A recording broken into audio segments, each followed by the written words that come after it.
and revered Principal Sir Dr. Sameer Sharma, and the academicians and scholars from all over India. It's a sheer privilege to have you all on this platform today. Swami Premanand Mahavidyalaya is one of the pioneering institutions of Punjab.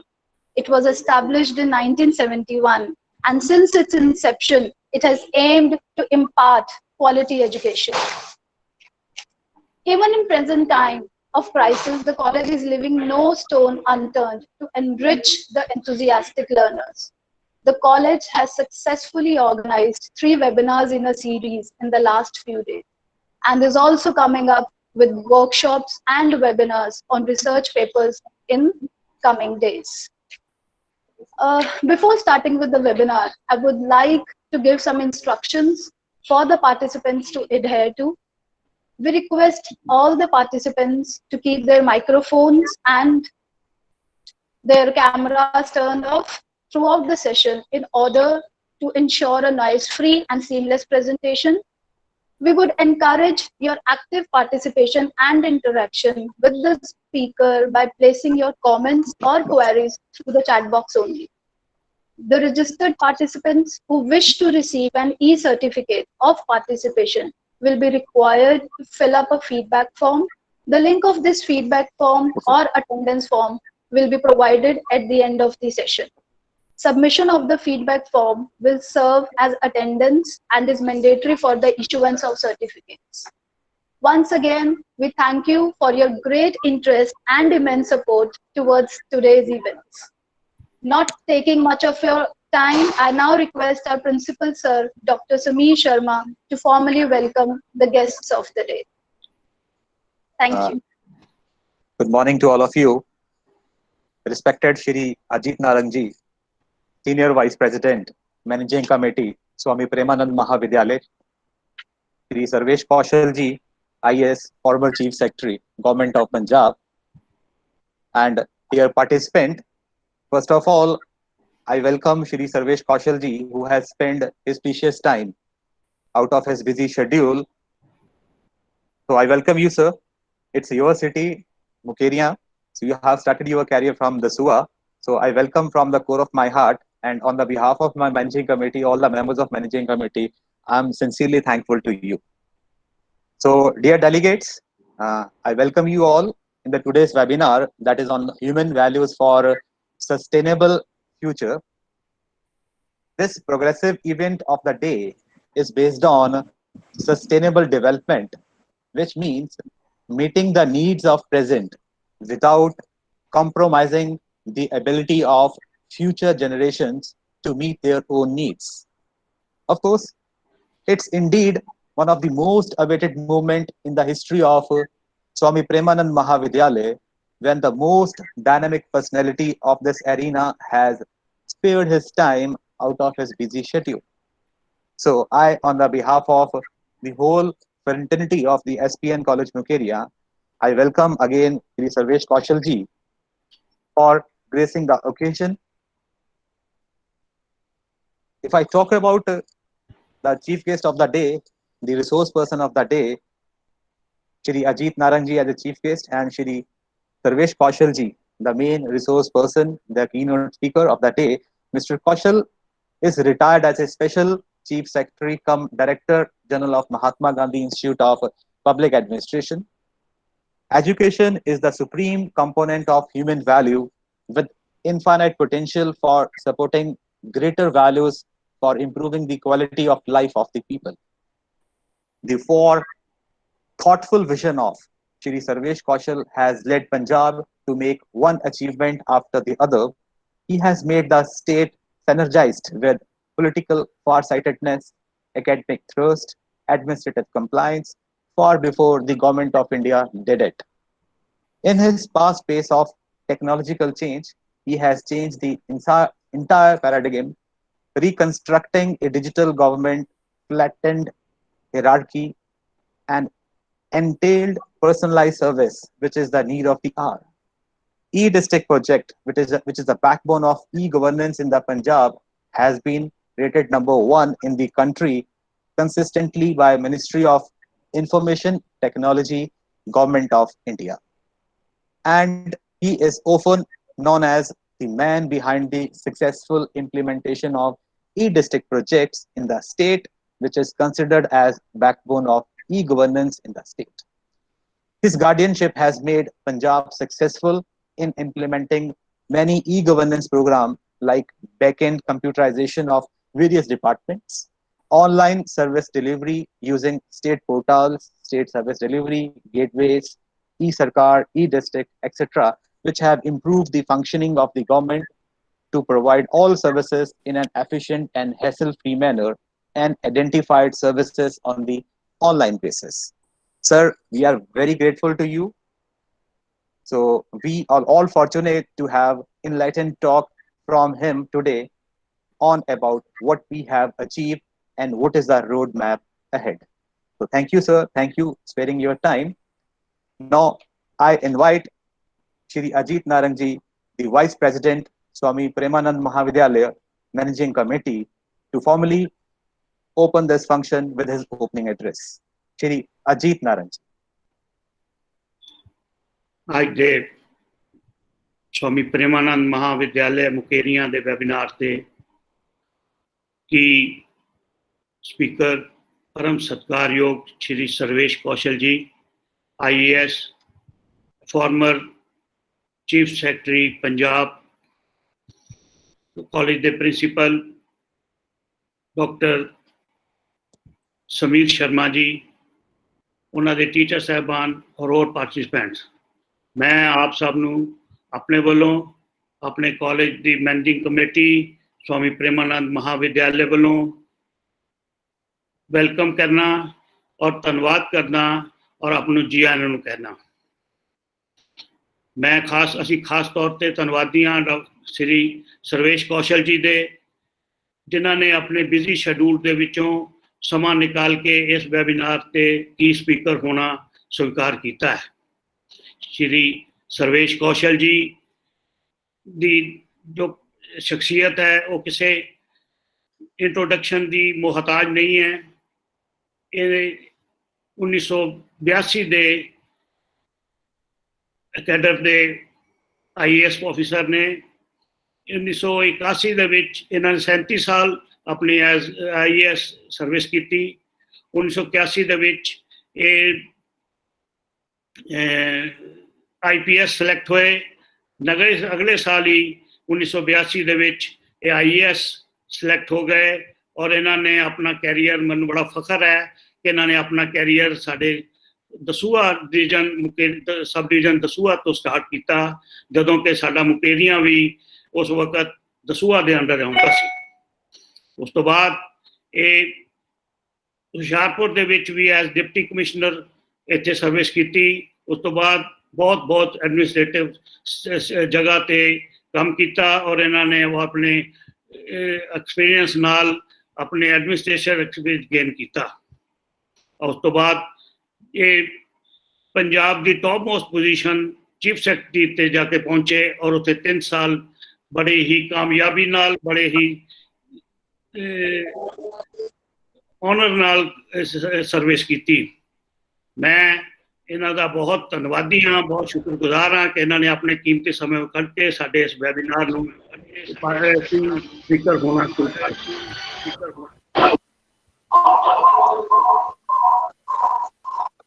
आज मैं बहुत खुशी महसूस करता कि ये dynamic personality साडे reason विच बहुत साल बाद वर्चुअली आए ने और उम्मीद करना कि नैक्सट फ्यूचर दे विच जदों कि इस महामारी का समा निकल जाएगा, जो कि कोरोना की महामारी ना सिर्फ साडे देश बल्कि सारी दुनिया के फैली हुई है, उस तो असीं उपर कर्ज निकल जाएंगे और ये मुकेरिया दे विच फिजिकली आएंगे तां जो इन्हां दी पर्सनैलिटी तो इन्हां दी जीवन तो साडे स्टूडेंट्स प्रेरणा ले सकन और उन्हां दी डेवलपमेंट और अपलिफ्टमेंट हो सके मुकेरिया के स्टूडेंट्स की।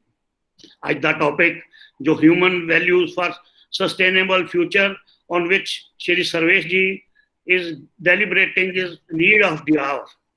The hope is that the human species will use its emotional and spiritual intelligence to reject the well-meaning worldview of past and present. It is time to create a new set of facts for a new and better world for both current and future generations by adopting a new and better set of human values. मैं एक बारी फिर कौशल साहब का और बाकी सारे participant का बहुत धन्यवाद करना और आप ਨੂੰ ਵੈਲਕਮ ਕਰਨਾ ਆਪਣੇ ਵੱਲੋਂ ਆਪਣੀ ਮੈਨੇਜਿੰਗ ਕਮੇਟੀ ਵੱਲੋਂ ਤੇ ਤੁਸੀਂ ਜੋ ਆਪਣਾ ਕੀਮਤੀ ਸਮਾਂ ਸਾਨੂੰ ਦਿੱਤਾ ਹੈ ਧੰਨਵਾਦ ਔਰ ਜੈ Hind. Thank you so much, sir, for your valuable words. And now it's time to introduce our esteemed guest of the day. I'm profusely elated to introduce our eminent resource person for today's session, Shri Sarvesh Kaushal ji. He is former Chief Secretary, Government of Punjab. He's a versatile personality and a seasoned politician and is presently enrolled as an advocate. Sir is a gold medalist in MA History and has also done LLB from Punjab University, Chandigarh. He got through UPSC exam and joined IPS in 1981. But the very next year in 1982, he again got through UPSC exam and thereafter he served in various departments which gave him wide administrative experience. He has held some prominent positions during his service. He has been Chief Secretary to Government of Punjab for more than 3 years. He has also served as Deputy Commissioner of Hoshiarpur along with Faridkot and Firozpur. Shri Sarvesh Kaushal ji has given his esteemed services in various departments. He was Senior Regional Manager in Food Corporation of India from 1993 to 1998. Thereafter, he was appointed as Special Principal Secretary to Chief Minister Punjab. He has attended several training programs and delivered keynote addresses in a number of conferences and seminars. The list of his achievements is endless. He had an illustrious career spanning over 35 long years as a top bureaucrat, and he was superannuated into 2018. At the time of retirement, he was holding an eminent position as Director General in MAGSIPA, that is Mahatma Gandhi State Institute of Public Institutions. Sir, the more we say about your accomplishments, the less it is. We are extremely honored by your gracious presence. The platform is all yours, sir. Over to you.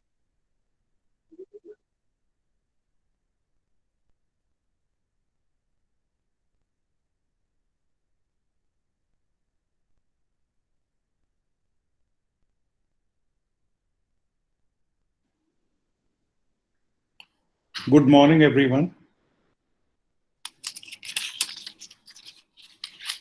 First of all, I'm very happy to meet my old friend, Mr. Narang, today after I don't know whether 3 decades or 4 decades. I'm very happy to meet him. Honorable Principal Dr. Samir Sharma, Convener Sri Vikram Singh, who is the Dean of EMA, Co-Convener is Nidhi Sood, esteemed academia and students. It's a very nostalgic moment associating with some institution placed at Mukerian,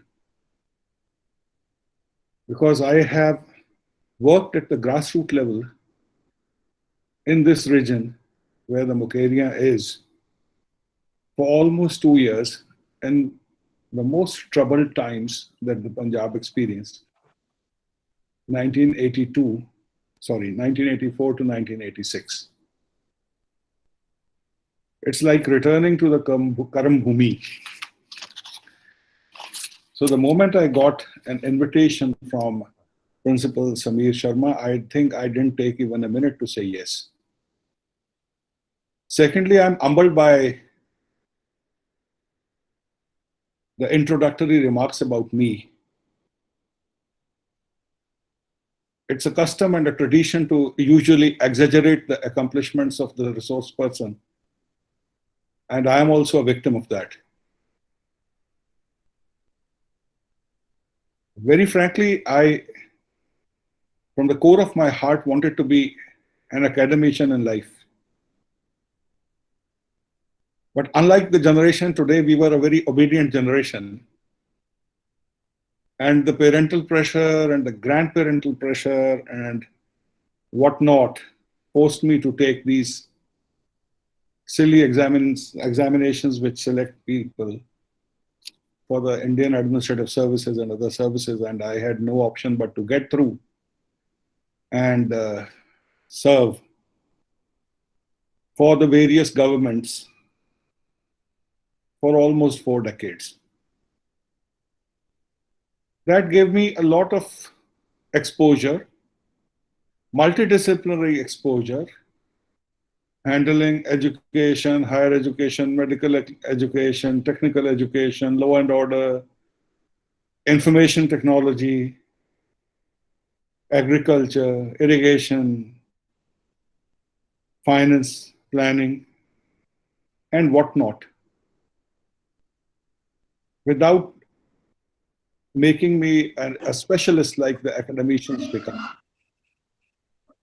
One of the grudges of my life is that I have not been able to do a PhD, and hence not entitled even to step into the territory of the academia, where PhD is the basic qualification.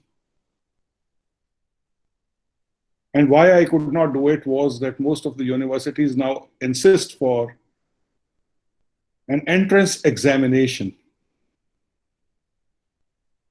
which is basically not possible for a person like me who stopped his academic studies 4 decades back. But anyhow,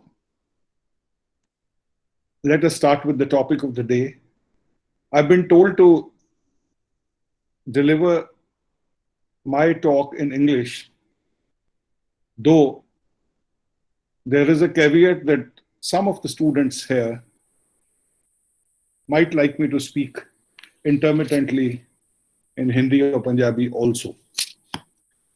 But going by the directions of the coordinator, I'll be speaking mostly in English. Now, the subject of the day is human values for sustainable future. It's a very wide topic. When I started looking at it, I didn't know from where to start and where to end. Whether I should emphasize upon what is sustainable future, what are the goals of sustainable future, or should I emphasize more on the values part of it? The study of this topic became absolutely interdisciplinary, from ecology to environment to economics to agriculture to industry, labor, then global conflicts, dispute resolution, ethnocentric behavior, biases, prejudices, racism, apartheid, what not. It became very difficult for me to exclude various aspects of the subject from the overall framework that I wanted to make in my mind as to how to go about the subject in, say, about an hour or so before inviting questions. So today's lecture will be more or less a loosely knit thought process which will come to you in natural course. Everyone knows what is sustainable future. Sustainable future is like we live our present in such a way that we allow the future to live the same way or happily still in a better world, in a better society, in a better social milieu, family. And we do not deplete the resources that have been given to us by nature or by our predecessor in life, to the extent that we starve the future generations from living a decent wholesome, happy, fruitful, and purposeful life. Now, it's a very wide subject. And before I start, I would very briefly give an account, an audit of what we have done in my generation, Mr. Narang's generation, because there's the academia also, and there are students also. I would first start. I'll give some pluses and I'll give some negatives. What we have done, what has been our behavior, the behavior of my generation towards having a sustainable future for the next generation. Fortunately, we have two generation participants in this, the students and the faculty, and maybe slightly elder one like Mr. Narang and me. First of all, my generation needs to apologize to the next generation on certain times. We have not been able to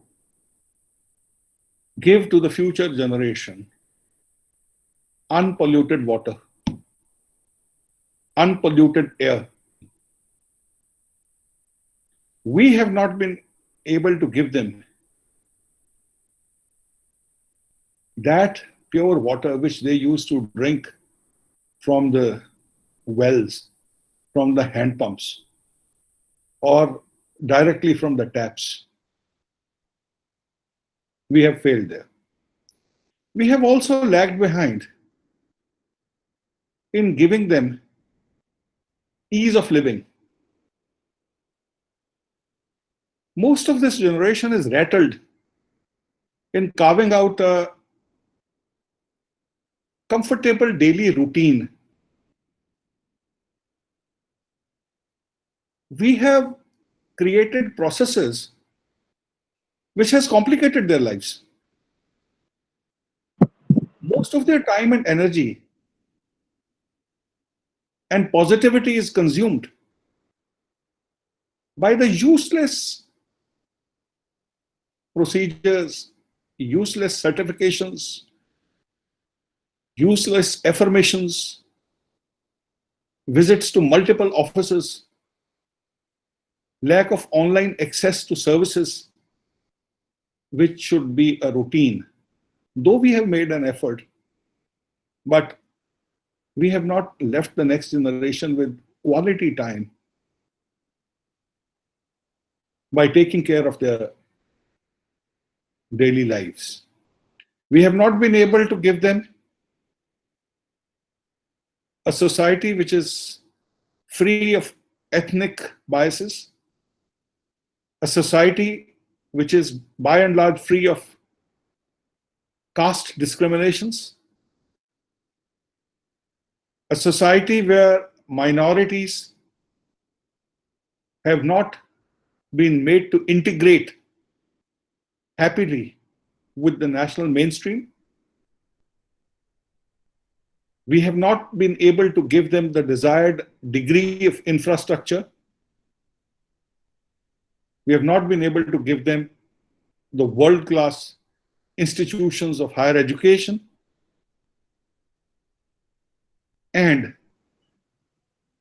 we have not been able to give them employability and employment. If there is employment, the youngsters are not employable.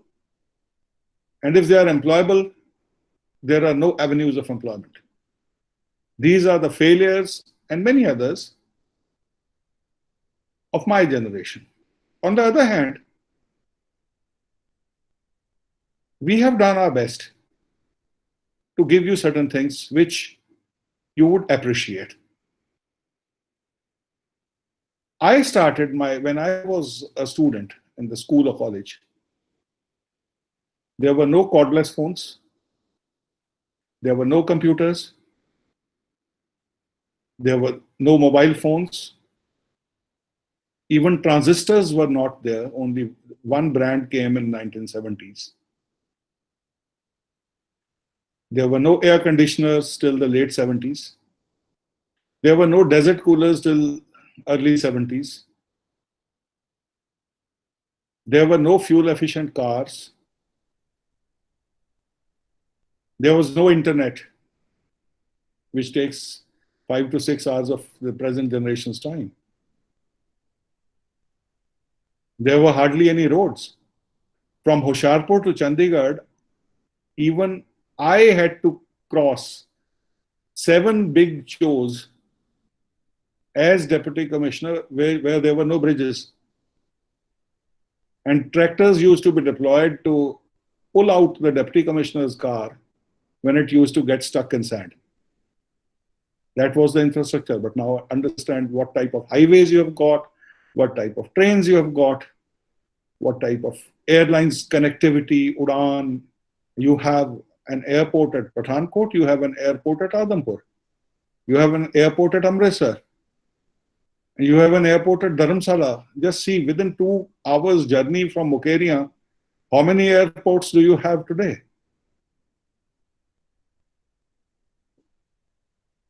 When I was a student, there was no Ranjit Sagar Dam. Incidentally, I was present when its foundation stone was laid, and I was present when it was inaugurated also after so many years. Bhakra was there. There were no thermal plants. All the thermal plants which has made Punjab and most of the country power surplus have come during my generation. So there have been pluses and minuses. Now, I asked myself, have I given a better life to the coming generation? Or have I not given them a good life? Now, this is very personal. Now, coming to the society, coming to the national issues, coming to the global issues, in totality, where are we facing the hurdles? Why are we lagging behind? What ought to be done? And for that, what type of human values should we have? What type of mindset should we have? Is it purely materialistic, a mindset confined only to the present, to the core, to cater to the core selfishness of the individual at the present? Will that, as a value base, bring a more sustainable world in the future? No, obviously not. So in that context, I want to say a few things. Rather, I would agitate your minds to think on these issues, and then we can discuss about them. I will not emphasize mostly on the academic chronology. Now, every one of you, I'm sure, would have known that it was, some people say, Nikola Tesla, the great scientist of the 20th century, who's considered to be the father of sustainable development, because in the year 1900, while conducting his energy experiments in the Colorado Springs, he declared that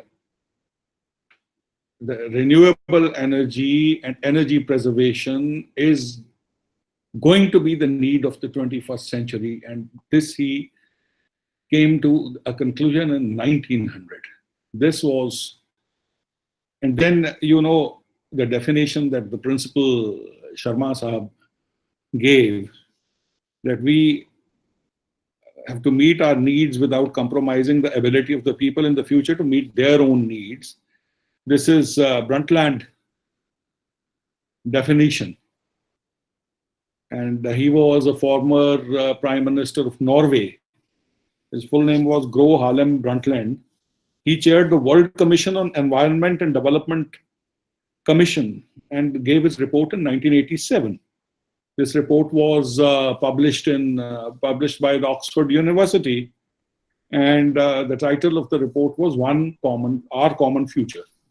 Our Common Future. So from then onwards, the attention of the world turned to ecological and environment preservation. So we had to save the planet. So the United Nations and other agencies turned in, and there was this Rio de Janeiro conference of 2012, and in 2015 the United Nations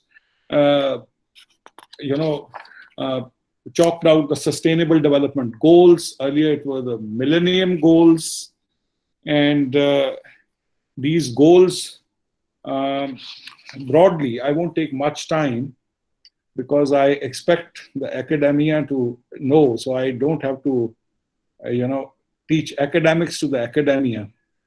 But I will very briefly, for the benefit of the students who are listening, I'll very briefly just mention the 16, 17 goals that have been shortlisted. Number one, there should be no poverty. They are non-controversial, admitted, agreeable goals. Number two, there should be zero hunger. Number three, there should be good health and well-being. Number four, there should be quality education. Number five, there should be gender equality. Number six, clean water and sanitation. Number seven, affordable and clean energy. Number eight, decent work and economic growth. Number nine, industry, innovation and infrastructure. Number 10, reduced inequalities. 11, sustainable cities. 12, responsible consumption and production. 13, climate action. 14, life below water, that is marine. 15, life on land, like all humanity, wildlife, etc. Then we switch over to peace, justice, and strong institutions. Then the last but not the least, a universal partnership for attainment of these goals. Now, this is the type of sustainable future that we envisage for the future. There has been a success. The under 5 mortality rate has fallen. Access to electricity has increased. All countries have come up with their national policies for ensuring a sustainable future. They have started contributing also. Then the international organizations, businesses, local authorities, and scientific communities, they have all been enlightened about it, and now they participate and convinced that it is our obligation. But there are huge challenges. The challenges, I would just read a few lines to summarize. The natural environment is deteriorating at an alarming rate. Sea levels are rising. Ocean acidification is accelerating. The past 4 years have been the warmest on record. 1 million plant and animal species are at risk of extinction. Land degradation continues unchecked. So there are 28% people have severe disabilities. Then more than half of the world's children do not meet standards in reading and mathematics and other subjects. So we have a big challenge. We don't have to underestimate it. And preserving the future, a sustainable future, cannot be left only to the governments. Like most of things we actually do. We want the governments to save us by enforcing a lockdown, imposing curfew and using the police. Why? Because we don't want to save ourselves and we don't want to do.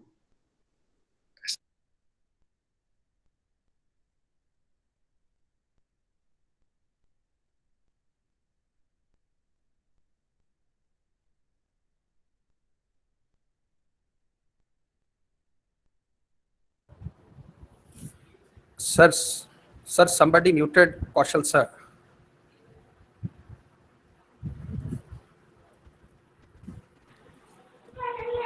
Principal sir. Kaushik sir, please kindly unmute yourself. You are muted, sir.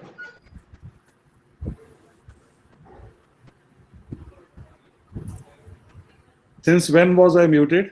No, sir, just now, sir. Just for 30 to 40 seconds. It's okay, sir. Thank you. Someone was not liking my voice. Thank you. Thank you, sir. Welcome. So, what was I saying according to you till you could hear me?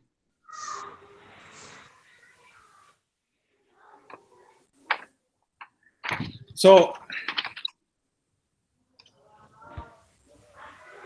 what I'm emphasizing is that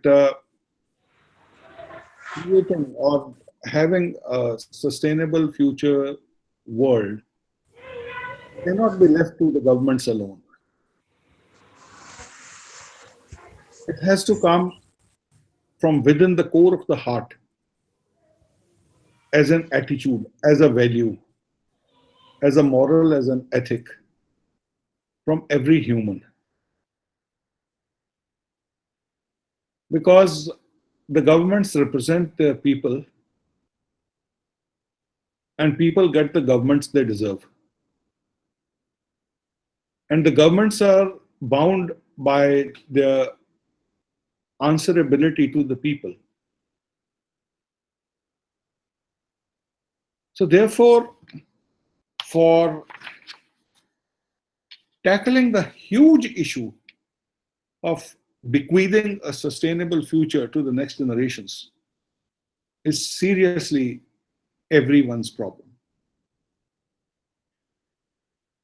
Now, the attitudinal change, I would take the non-ecology factors first. Can we have a sustainable future if we build up huge defense infrastructure? The world has been divided politically into various countries. The humanity has been divided. And to protect our boundaries,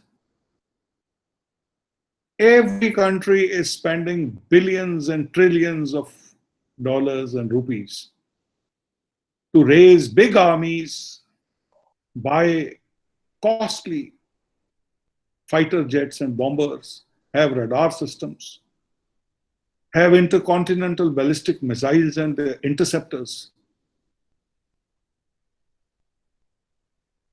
And it's a madhouse. It's a rat race. It's an industry. Conflict creates and perpetuates and helps the defense production industry. Can we do something to have effective organizations of dispute resolution? Can we reduce the degree of international conflict? Otherwise, how will our future be sustainable? Earlier, there was a conventional war. Then it came to a nuclear war. Now it's the biological war. I don't know whether this COVID-19 is man-made or natural. I don't know. But let us realize what a simple, small virus can do to the humanity. 3-4 lakh people have died. Many more could have died. We are at the virus's mercy.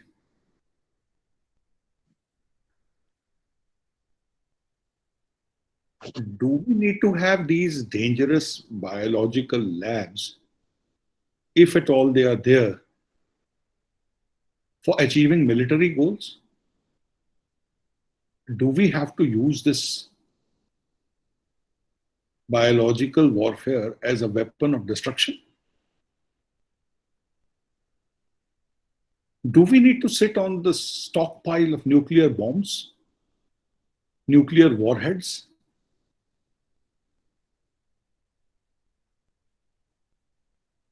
Do we have lakhs and lakhs and lakhs of soldiers waiting endlessly to fight a war?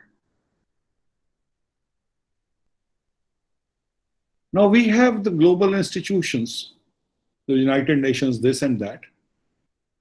They are old. Most of them are defunct, not ideally representative. They are the monopoly of certain powers, which were the real powers when these institutions came up. And they are not dynamic in nature, and they are not changing their structure to be absolutely representative according to the changing times. New economic powers, new military powers, new cultural centers, new hubs of trade and commerce are coming up, and they have no representation. There have been an accusation of their being unfair and partial, and therefore their utility as dispute resolution bodies has come down. The other day, there was a happy news that we are there in some executive body of the WHO, but that is at a time when most of the world is disowning the WHO. Now we are elected to the United Nations Security Council for 2 years, starting 1st of January 2021, and the election will be held on the 17th of this month. And today the Indian Foreign Minister has flagged certain issues which are also very important for the topic we are discussing today. What does India foresee as challenges in the context of United Nations Security Council? Increasing strains in international governance as frictions have risen. This is a admission of the failure of the United Nations Security Council for dispute resolution, for minimization of conflicts. Unchecked traditional and non-traditional security challenges. Now, non-traditional security challenges are huge, as I discussed, the nuclear, biological, this, that. And then some of the powers are pursuing their economic interests under the garb of military aggression. Then unreformed and underrepresentative global organizations, the point that I was just making. There has to be a serious performance audit of all the global organizations as on date. They are old organizations. And unless they are appropriately representative organizations, they will lose their utility to the future world. Then grave economic repercussions from COVID that will test the world like never before. Now, how do we say that COVID is the first and the last virus that will hit us? Yes, we have been, those of you who remember the 1918 Spanish flu, this thing, in Hoshiarpur district only, I'm giving you the figure which is relevant, in 48 days, 24,800 people died. There were lakhs and lakhs and lakhs of deaths in Punjab and India and the world. Exactly almost 100 years back. Yes, now there's a race. Attacks on humanity and vaccines, drugs, this, that. Can we afford to lose the race? Now we are coming up, build up your immunity, live a better lifestyle, go over to yoga, breathe fresh air. and do this, do that, close to the nature, back to normal eating, eat food, don't eat animals, birds of such categories which bring in, horrible diseases to the mankind. So these things have to be seen. COVID will leave the world poorer and crippled. 1.6 billion people are affected by the lockdown all over the world. That is 76% of the informally employed people are unemployed. And global economic output will reduce by 15%. 265 million persons are at the risk of starvation because of this pandemic today. And global GDP will go down at the rate of 2% every month, that is 24% annually for some time due to the lockdown. And we are in the middle of it. It's not the past. Our systems are so brittle. Our systems are so superficial that we are moving ahead like a hovercraft moves on water without touching the water. These are not sustainable foundations on which our economy is resting. Just in 2 months, people are starving, people are dying, people are moving, people are dying. We suddenly realize that building memorials and renovated buildings and lavish, unproductive expenditure has no place in a civilized society. What we need is health infrastructure. What we need is education infrastructure. We have started counting how many ventilators do we have. We have started counting how many ICU beds do we have. We have started counting how many doctors do we have. We have started counting everything. We had forgotten about this earlier. The percentage of expenditure on health sector and education sector was the most compromised decision making, because very unfortunately, these are the two sectors where the beneficiaries don't stand up. They are unorganized.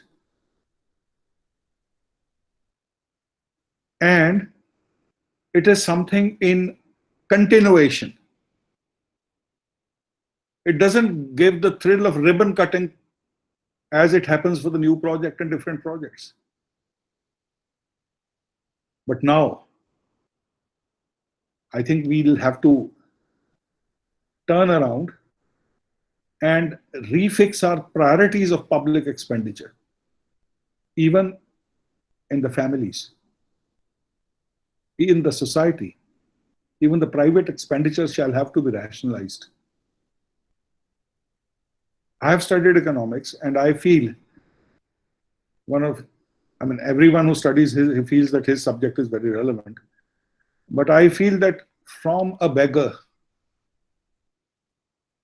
to Ambani's, to the government of India, to the government of America or whatever, everyone has his own private economy.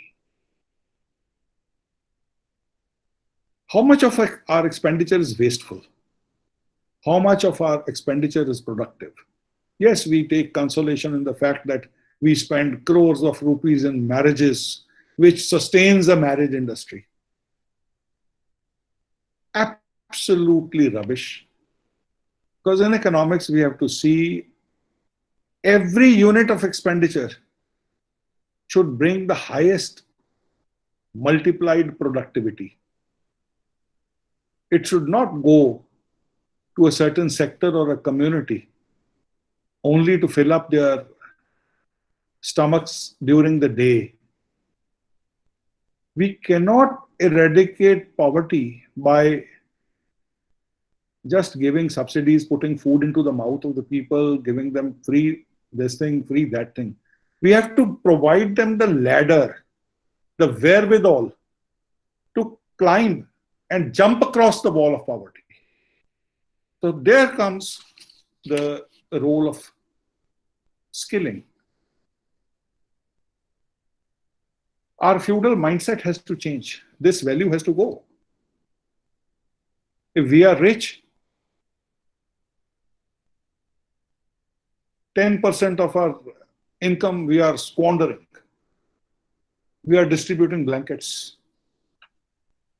Or maybe we are getting an existing school whitewashed. Or much more than that, a farmer in Rajasthan, his father is toiling on his barren land, earns some money, and the boy, instead of buying a tractor, buys a jeep and rides across. You see the entire Malwa in Punjab.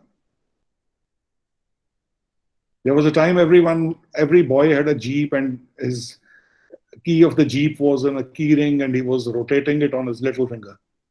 That was a status symbol. I mean, what type of reinvestment into the production stream are we doing? Now, coming to values once again, I want to say a few things about our industry, entrepreneurship. Why is it that the Tim Cook and other entrepreneurs say that even if we want to come over to India for production, it is impossible because India doesn't have that type of a production base that China has. There are no ancillaries to produce high quality, high speed equipment, which is required for making the final product. The boys and girls more or less are unemployable because the standards of engineering education have gone down, barring a few very respectable institutions. Every third person working as a PN or data entry operator is an engineer, so-called engineer from some teaching shop. Then I have been to China a number of times. At 9 a.m. there is a whistle, there is a siren, like we have for our curfews. The entire industry immediately starts working. Every man engaged in production and every labor, human resource, wears a dangri, wears a helmet. He's fit. You can make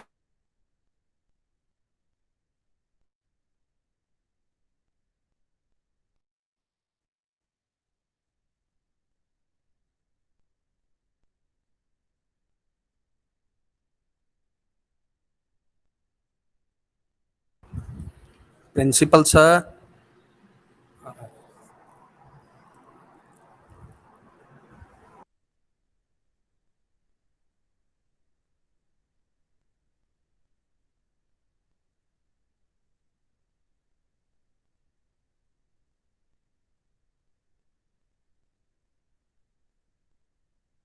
nutrition levels of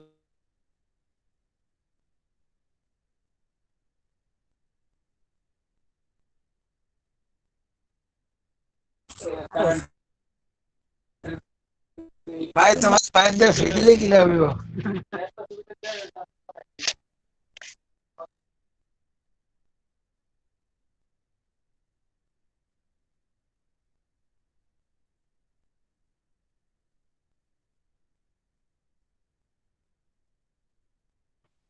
So all of you are requested to please kindly hold on. Actually, there is some technical slang from Sarvesh Kaushal side, sir. So kindly please have patience and kindly stay with us.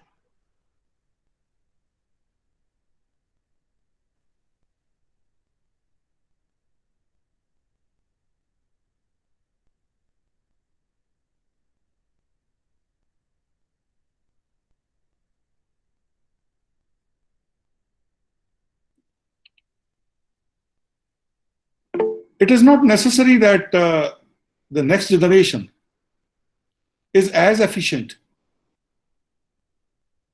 as the father has been or the grandfather has been. The Indian industry is suffering because of certain internal inefficiencies.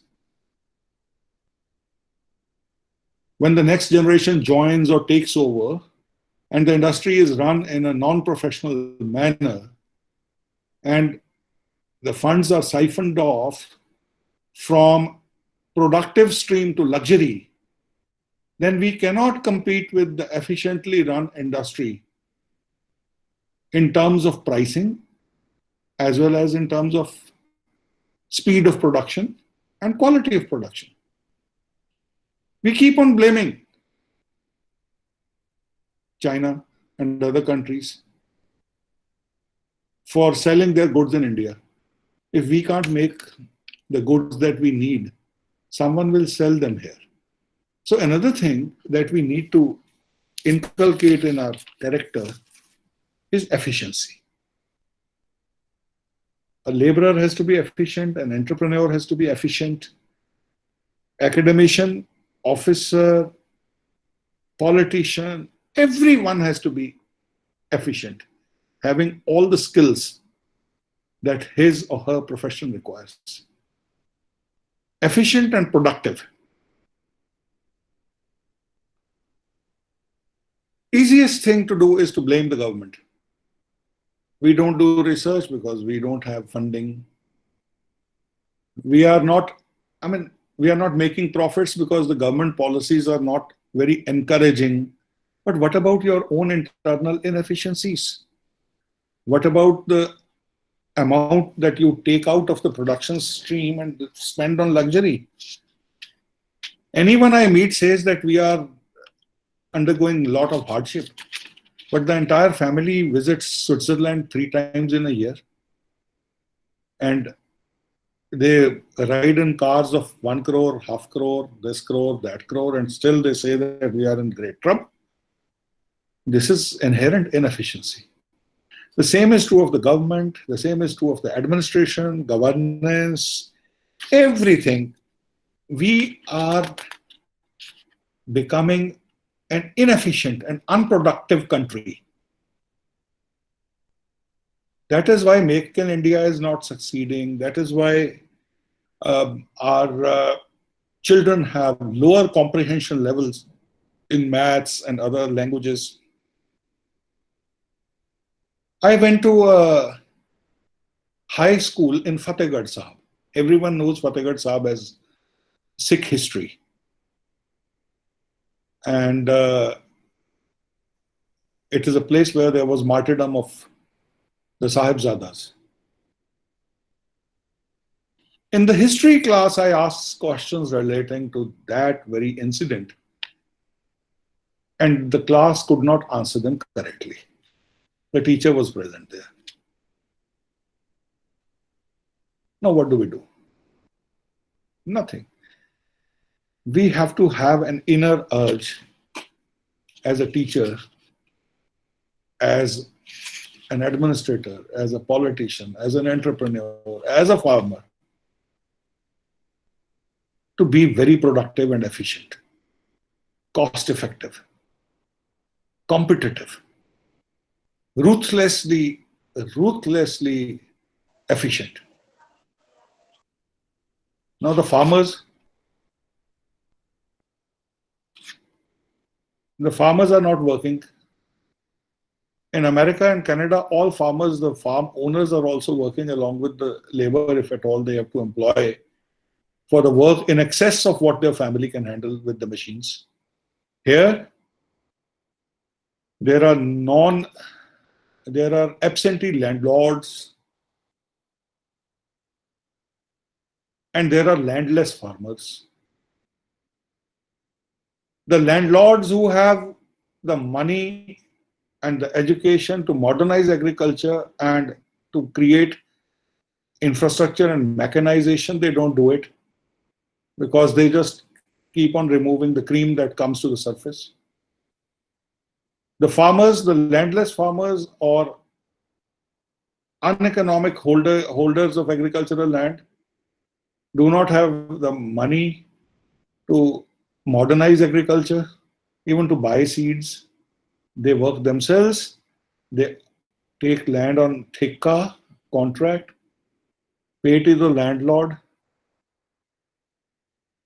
What for is the landlord? Is it agriculture? Accepting the rent of the agriculture land, is it agriculture? No. And let us compare our agricultural productivity with the agricultural productivity of the advanced countries, including China. The answers will not be far to seek. We are putting more and more and more of pesticides, fertilizers, this, that, just to optimize or maximize our agricultural income without putting funds for diversification. Now, the result is, yesterday there was a news that these big companies like Nestle and this and that, they are reluctant to buy the cereals grown in Punjab because very heavy toxic content in that. Now, I'm giving you the groundwater example. Half of Punjab is a desert. There is no groundwater. And the other half is waterlogged. All rivers have been diverted to the west. All rivers are flowing into the Indian Ocean via Pakistan and this and that. Now, all our canals emanate from the west banks of the river, and water goes to Malwa, or that area. There, because of scientific reasons, the further movement of subsoil water has stopped because of better rain underground, and it has become waterlogged. Now, I am worried, what are we going to bequeath to the future generations there? What will they do? The water is floating all over. So, I have painted a very grim picture. Government of India on its own has really taken a solemn vow to give a sustainable future, to work for sustainable future. There's Samagra Bharat, Saksham Bharat, inclusiveness, Satat Bharat, sustainable India, and Sampanna Bharat, prosperous and vibrant India, and so on. Now, by 2050, the world population is expected to reach 10 billion. And 70% of that is likely to be in the cities. Now, what type of cities are we having? Now, in our city planning, what do we do with the floating population? Because all avenues of employment are in the cities, and there is an imbalance of infrastructure and employment in rural as well as the urban areas, so therefore the people have to migrate. Why people migrate in India so far? Everyone goes from a little small pocket of UP, Bihar, Jharkhand, etc. to production centers. Bengal people go to Gujarat. UP, Bihar goes to Maharashtra, Punjab, everywhere. We'll have to create production zones all over the country so that the migration route is shortened. And as far as possible, create production centers in the rural areas. Also, the gap between the rural and the urban area infrastructure and other facilities will have to be reduced. Now, the values.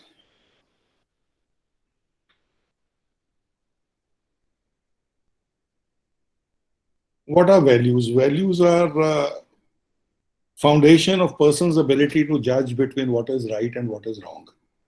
So I don't think there's any two opinion about the fact that we need to have a sustainable future. There's no controversy about it.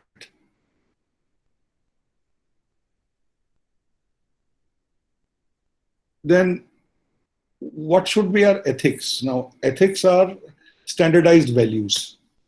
Values could be personal, values could be just in your heart and do not come out in practice. Whereas ethics are the vehicles to carry our values.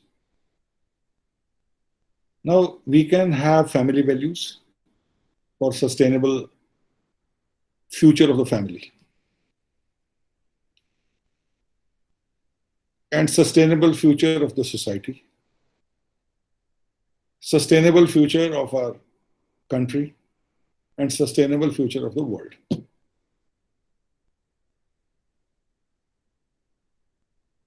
Now, those values, it's very difficult to inject values. It's very difficult to teach values. It's very difficult to enforce values by law. It's very difficult to generate a different type of a character by applying some medicine or balm on a person.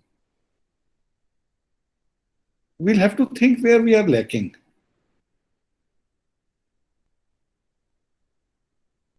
Why is it that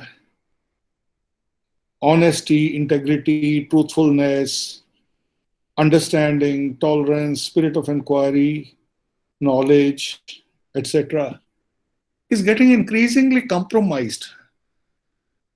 I think to a large extent, we are responsible. Yes, the present generation is also getting swayed by the internet revolution.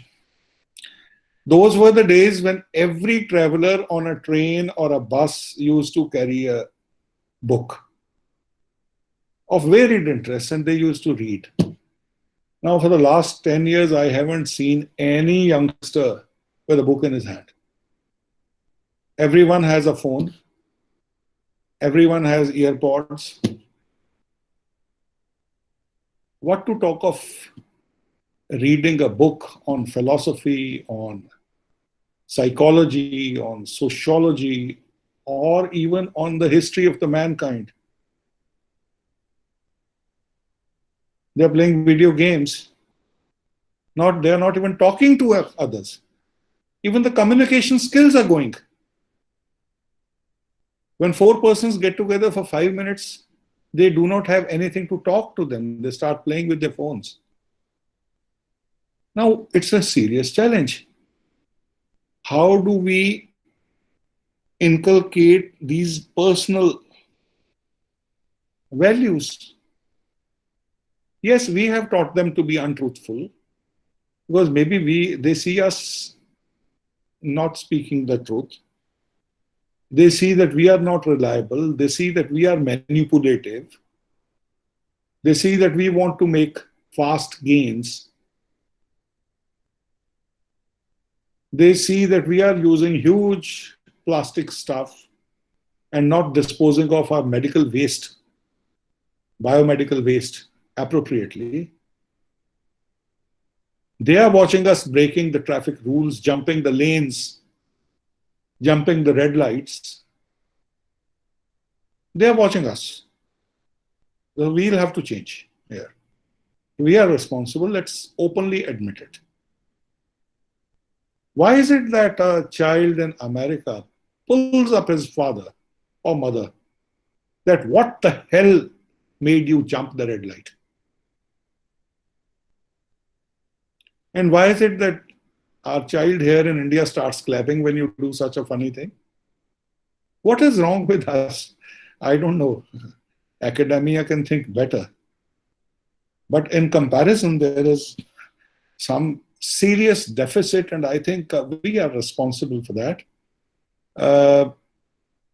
Or maybe they are learning good or bad things on internet, but not these things. Internet doesn't tell them not to be truthful, not to obey the traffic laws. I mean, why is it that our boys and girls getting so much of a thrill in breaking the laws. I did overspeeding, wonderful. I drove wrong side of the road, wonderful. I violated the curfew, wonderful. I did triple riding, wonderful. I'm just giving you a few examples.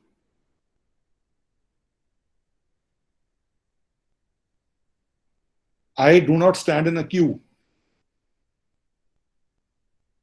I mean, it's a pain boarding a metro. People coming out push you out. People from behind push you in. You leave yourself to God. Why is it that we don't have queues? Who will? I mean, there is something wrong with us. I don't know. It's our failure. Now, the right conduct, resourcefulness, duty, the less said, the better. We say it's a fair game. All rights are mine. All duties are yours. What a fair game. Self-reliance. We are not at all self-reliant even in our personal lives.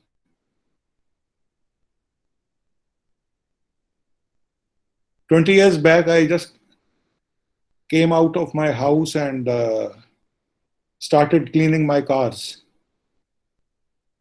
Because I had returned from America, I thought it's a good thing to do it yourself. It takes 5 minutes. 2-3 people who were watching from the neighborhood, they came, कि जी आज आपका नौकर नहीं आया, चलो हम भेज देते हैं अपना. We do not believe in working with our own hands. That's why we are neither physically healthy nor mentally healthy, because we don't have any sense of achievement. That here is a plant that I have grown. Here is a flower that has come up because of my effort. Here is a child that I have taught, and he is so and so. Here is a piece of cloth that I have stitched into a mask. Here is a radio which I have repaired.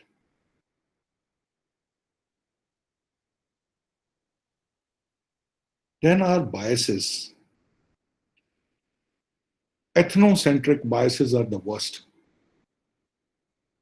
Ethnicity, my ethnicity is the best.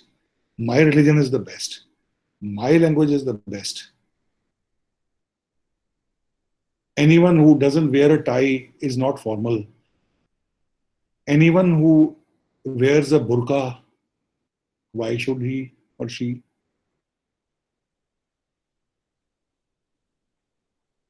Every one of us has developed this tendency to consider that whatever we do, whatever our culture is, whatever our religion is, whatever our this thing is, it is the best. And perhaps it is our duty to look down upon others. Now, I may be belonging to XYZ religion. Why? Because it was a biological accident that I got my birth in a family which had that religion. And the whole life I didn't have the guts to change my religion. I belong to a particular caste because I was born in that caste. And simply because I was born in that caste, it is the best caste. Simply because I was born in that religion, it's the best religion. Simply because I am born to white parents, whites are better. So this attitude will have to change. If we have to have a cohesive, friendly, synergized world, then we have to have tolerance. We have to understand the good things of the other cultures, other religion, other people, other races. Now look all over the world what is happening. Black versus white, one religion versus other religion, one caste versus other caste, male versus female, female versus male, gender crimes, discrimination.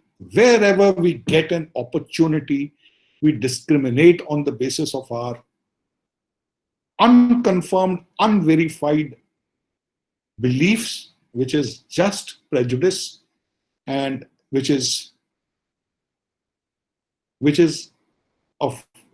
toxic, which is poisonous for a sustainable world of the future.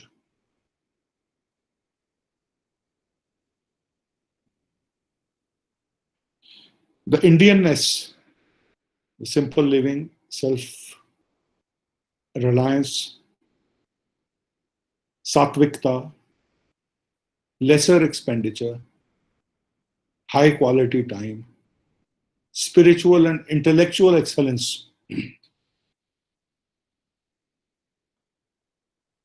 Half of the world, even if they don't have sufficient money to bring up the family in a healthy manner, would go and eat out,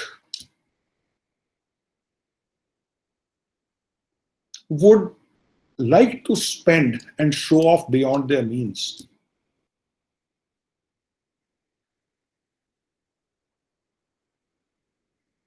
We can't say no where we should say no. That's a huge problem in bureaucracy also.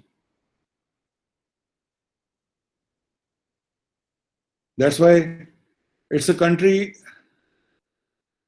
of yes men where the other person is more powerful.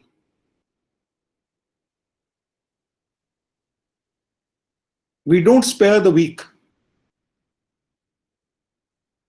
And we don't spare the strong ones from unparalleled flattery and sycophancy. We never say, no, this is wrong, we shall not do it. We go to a shop and ask, अगर हम रसीद ना लें तो कुछ tax बचेगा, कुछ concession दोगे?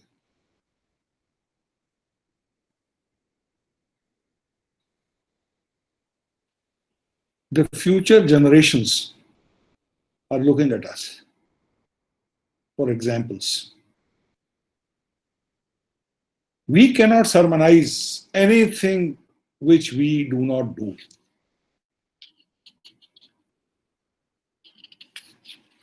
So this is very important. These things are important, the values, the morals.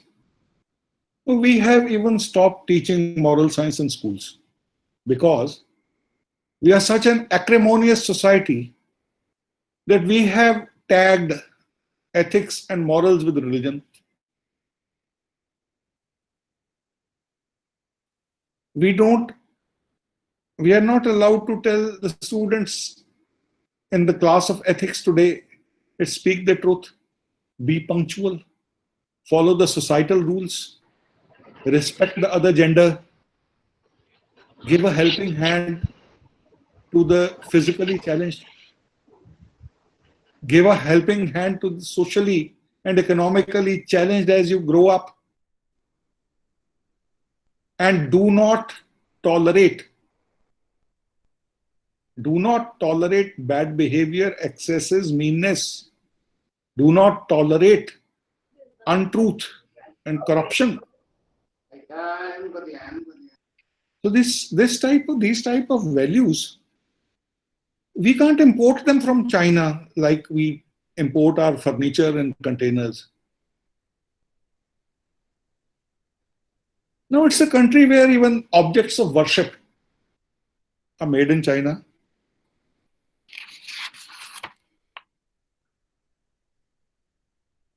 Because either we cannot make those goods at that cost and with that refinement.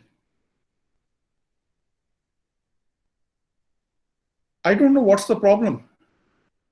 Why are Indian goods not available? And when we say, let us buy made in India, I can have a bushert of Indian made cotton. Most of us are not known by the clothes we wear. Most of us, 80% of us, are known for different reasons. Even if we set a good example at home, buy the Liberty shoes instead of the American or Chinese or Italian shoes, heavens won't fall.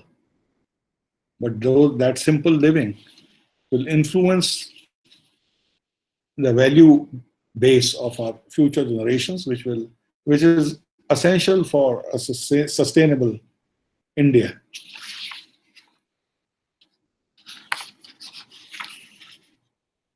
I've already spoken about the need to give an ease of living to the next generation. We have to reduce their contact points with the government, with the authority, with the administration through automation. When I was Secretary of the IT and Governance Reforms at one point of time, I had listed about 160 services which every citizen requires for a comfortable life, small services. And we made a plan to provide them more and more of those services through a single integrated system, both online as well as offline in the Seva Kendras. There has been some financial crunch and their growth has been affected a bit, but that concept will work.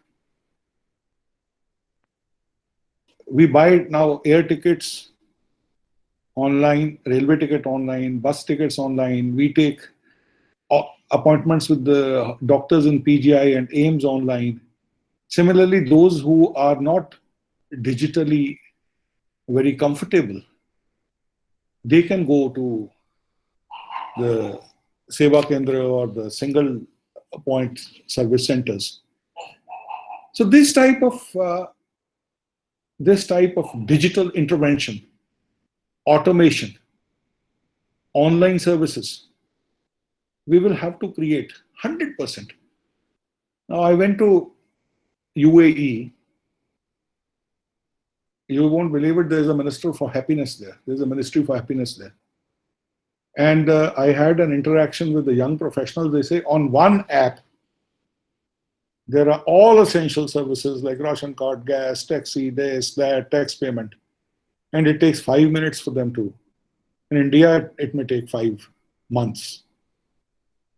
So ease of living, ease of business, ease of traveling, ease of trade and commerce, everything. We have to decomplicate the lives of people for generating a very happy. So coming to ecology, very, very briefly, because I want to finish at 12 and give time for any observations.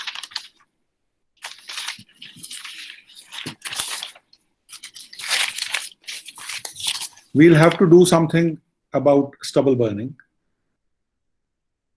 That's also a problem, attitudinal problem. Yes, infrastructural requirements, machine technology is required, but also required is the willpower to enforce it. And groundwater recharge. See, how much water do we waste? When we brush our teeth, some of us waste about 5 to 10 liters of water. All that one needs to do is to use a glass or a mug for using water. There are places within our state and within our country where there is a tap for 200 families, a public tap, one tap. And there are people amongst us in the audience today, if you count, there are 5 to 6 taps in one bathroom, one washroom. 2 or 3 for the flush, 2 for the wash basin, 2 for the shower, this, that. This is the disparity. We don't need to bathe ourselves with big showers and bathtubs and so on and so forth.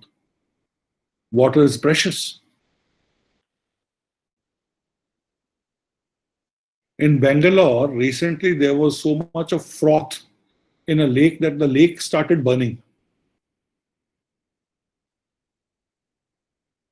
And I got reports, and then we became very active in setting the things right, that some of the chemical industry, these units in a town, they started pumping back toxic water into the earth through bores.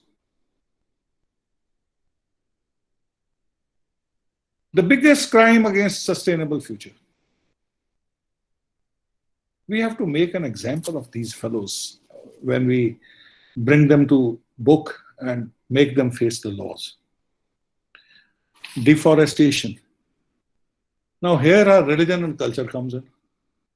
Imagine how many of us die every day and how much of wood is burnt in cremating us. I don't know why there is no preference for electric crematoria and the CNG crematoria and all. Ultimately, we are reduced to ashes only. Number one, they are not sufficient in number. Number two, even if they are there, they are not being used. So these values have to change. A tree will take 10 years to grow up, and in 15 minutes, it's consumed in cremating a person. How does it affect a person? Which way he is cremated? I mean, there could be religious feelings about it, but those who are not very religious minded can think about it. Industrial effluents. Now, there are sewage and effluent treatment plants,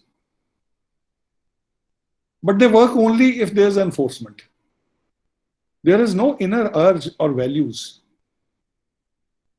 either amongst the industry or amongst the municipal bodies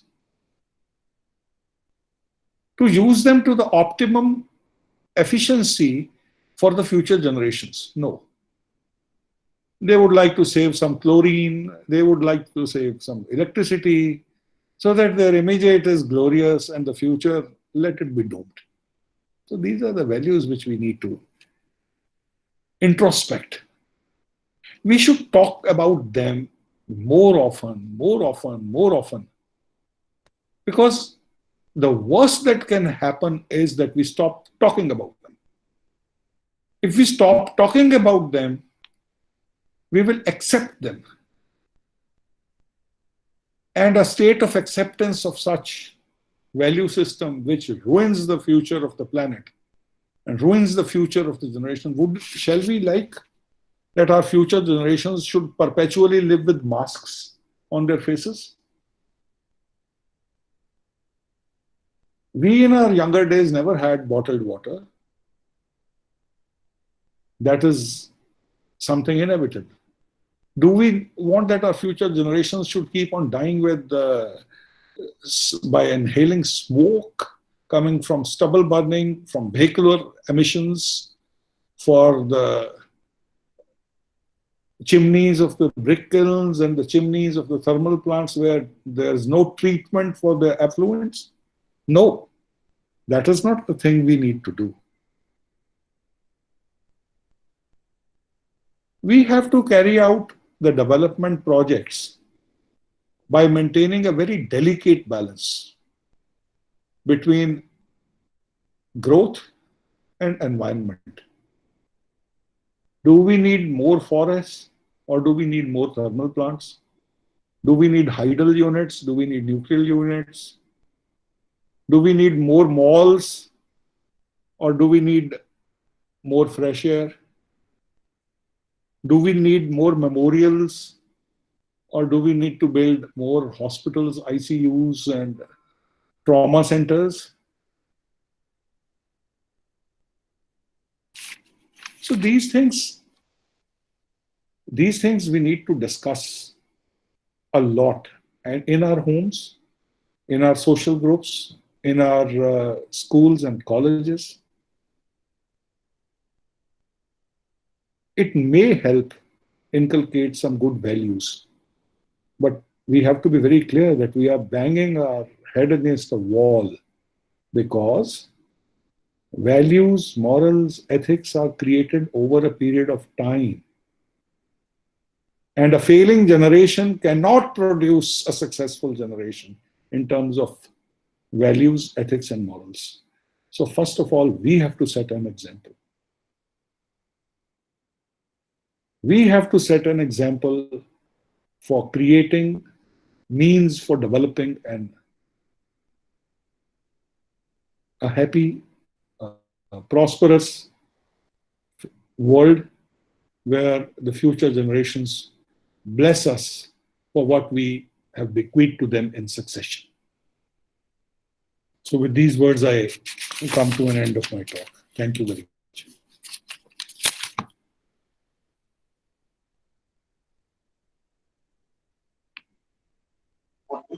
Thank you so much. Thank you for your valuable insight. It was indeed a thought-provoking session. You have aptly said that creating a sustainable future should not be left only to the government. It is the duty of every individual. Rather, it has to be taken as a moral duty. We need a change in attitude and become self-reliant. You've raised pertinent questions related to today's world, especially today's generation, and explained everything with relevant examples. All in all, it was extremely worthwhile listening to you. And you ended saying a failing generation cannot produce a successful generation. And I guess that was the crux of the entire session. So, and sir, there are plethora of compliments for you in the chat box. I guess the participants have loved listening to you.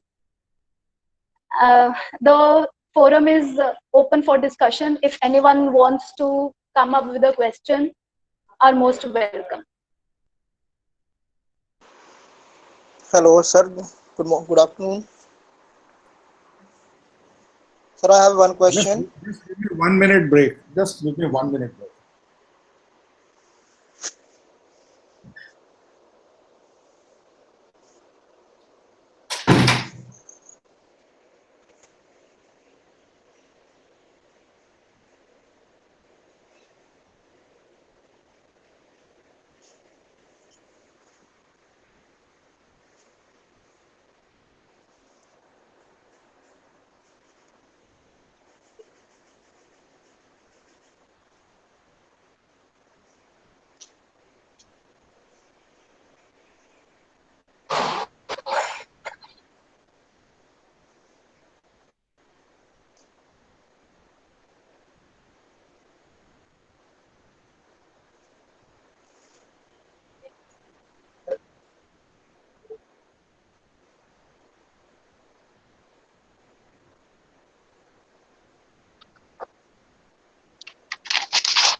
The participants are requested to be precise with their questions, and it is also to announce that the link will be forwarded in the chat box as well as in your respective groups, so that you can fill the feedback form, which will also serve as your attendance form.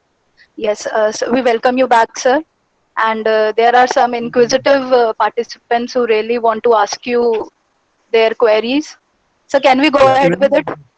Language, English, Punjabi, Hindi, whatever. Yes, sir. Yes, sir. Any language, sir. Yes, sir. Good afternoon. Sir, I have one query. Sir, I have one query.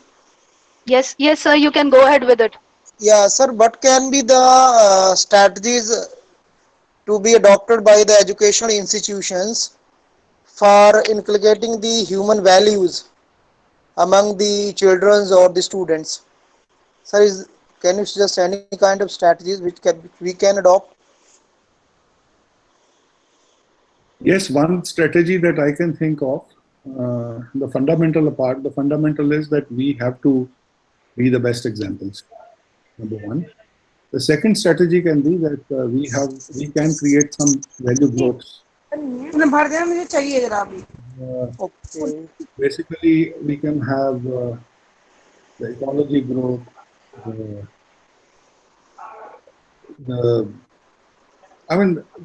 declamations, we can have talks, we can have 4 or 5 groups who, through the academic session, focus on a particular area of values.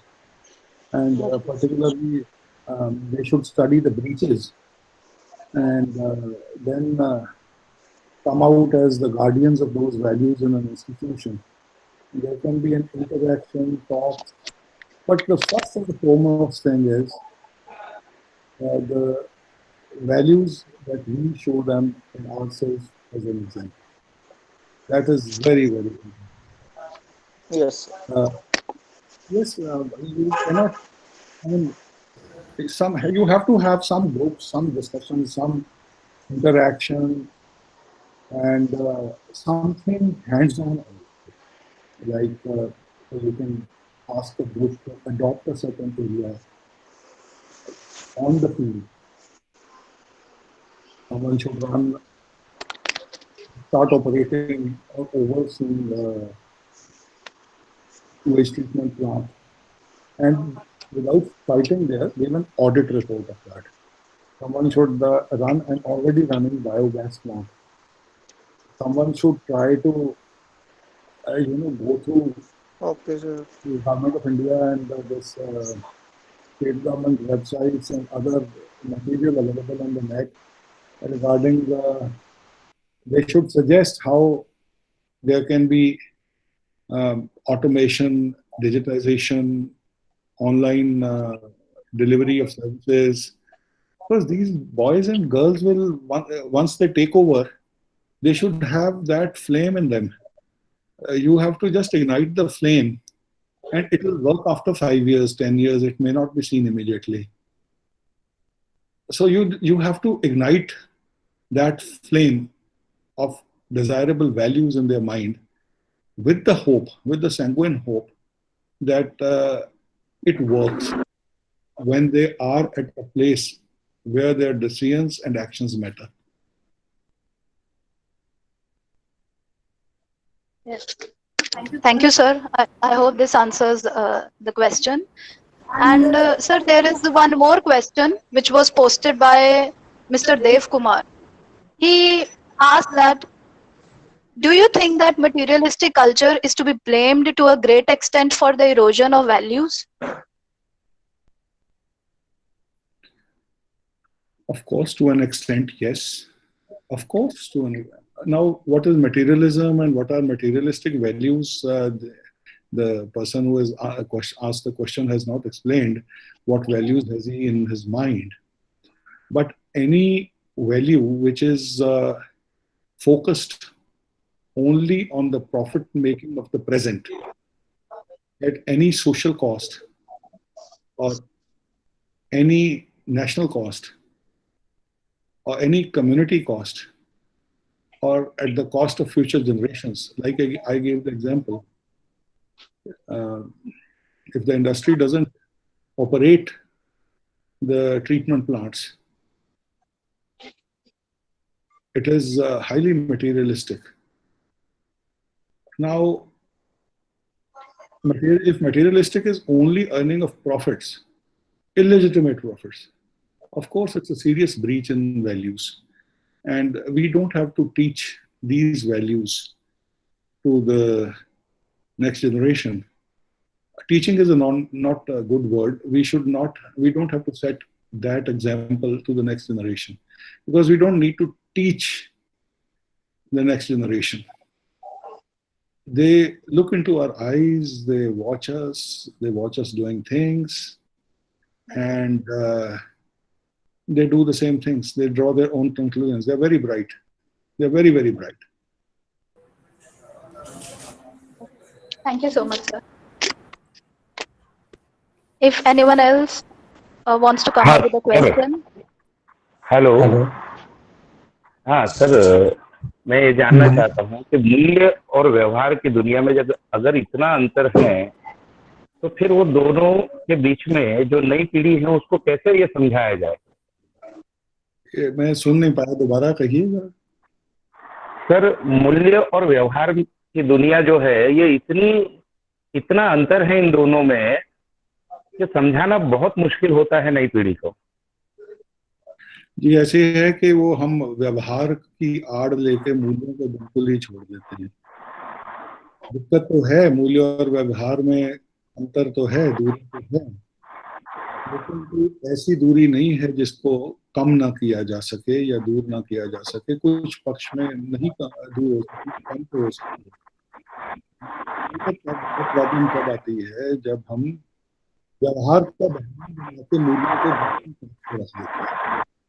बहुत सारी कुछ ऐसी चीजें हैं जो हम कर सकते हैं और नहीं करते।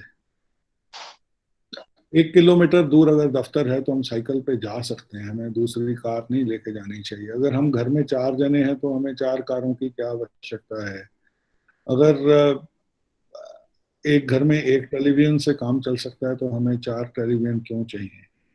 हमें अगर हम जो शिक्षा देना चाहते हैं, जो हमारी अपेक्षा है ना अगली पीढ़ियों से, पहले खुद करके दिखाना होगा।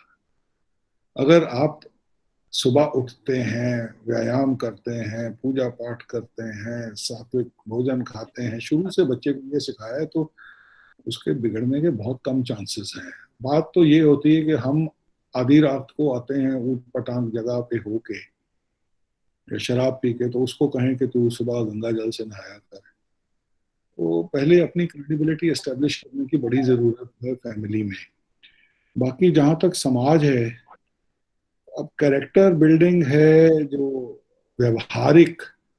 अब व्यवहारिक में जब हम ये कह देते हैं कि चलो थोड़ा झूठ बोल लो, चलो ठगी मार लो, या चलो धोखा दे दो किसी को, किसी की कही हुई बात से मुकर जाओ, जुबान पे ना खड़े हो, अगर ये व्यवहार है तो ये व्यवहार किस लिए है?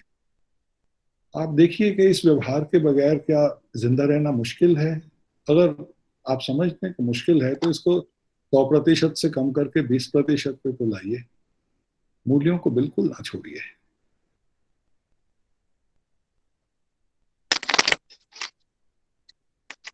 Thank you very much, sir. धन्यवाद sir.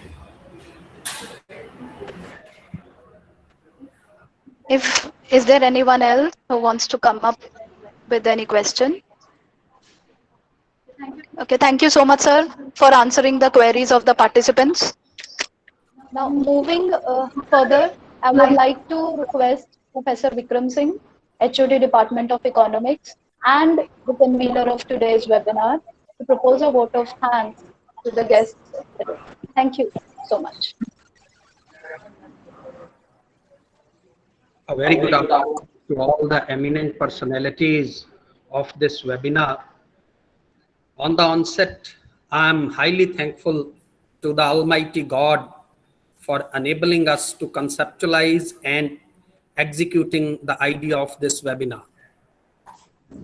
On behalf of the whole SPN fraternity, I thank Honorable Shri Sarvesh Kaushalji, the keynote speaker of this webinar, a bureaucrat of unparalleled qualities, and more than that, a human being having human values of the highest order. Sir, we lack words to thank you for your virtual presence with us for such a long time. We shall always remain indebted to you for this. On behalf of all the participants, I must say that real thanks to Honorable Sir will be to adopt human values in accordance with the theme of the seminar and what Honorable Sir has shared with us. Personally, my take from the seminar is simple living. It has reinforced my faith in the simple living. My sincere thanks to Shri Ajit Narangji, Senior Vice President, SPN College Managing Committee, a great philanthropist and a leading social and political figure of the area. Heartfelt thanks to Principal Dr. Sameer Sharma ji. Owing but to his dedication and dynamism, this webinar wouldn't have been possible.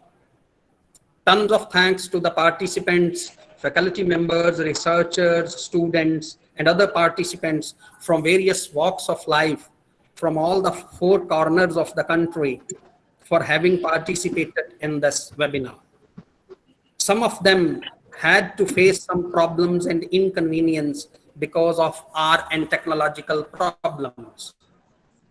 We promise to overcome these problems, snags with the passage of time, by upgrading the technology and by gaining in experience. Further, my thanks are due to my EMA team and Mr. Darvinder Kumar ji, Department of Economics, for really rendering valuable help to me, to my team, to make this webinar a success.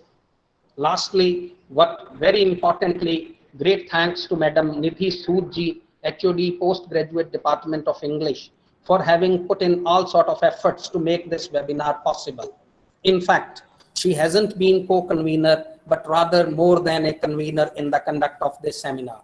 Great thanks to you, ma'am, again. In the end, I owe responsibility for any inconvenience, any problem during the seminar before it, and promise we will definitely do better in future. Once more, tons of thanks to all those who attended this virtual seminar, that is webinar. Thank you very much. Thank you, sir.